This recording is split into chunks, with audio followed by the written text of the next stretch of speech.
మరి టిఫిన్ మళ్ళీ ఏదో పట్టుకున్నావు నేను పొట్టి గురించి చెప్పలేదు తప్పుగా ఏమన్నాడు తప్పుగా సరా చెప్పు బొమ్మా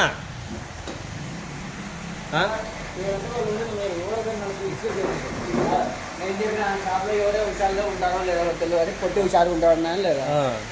అదేమో తప్పు దానికి మంచి ఫీల్ అయ్యాడు 300 ఏంటంటే చూడండి కొట్టాడు అన్న మడ్డ కొట్టాడా చెల్లు కెమెరా చెక్ చేయి అనుకుందో ఇది కొట్టుకో చెక్ చేయి 300 అయిందంటే చెక్ చేయి 300 అయిందేమో అదంటే ఇంచు ఏమో మళ్ళీ చూద్దాంలే తీద్దాం టిఫిన్ వేరే దొరకదు మా ఊళ్ళో పట్టు వాంతేమి ఆయన ఎక్క ఏం చెప్పింది అంతా పట్టించుకోవాకని చెప్పింది తీసుకోబట్టి వద్దనేది బొంగ వల్ల నీకేమో పిల్లవాడ కాకపోతే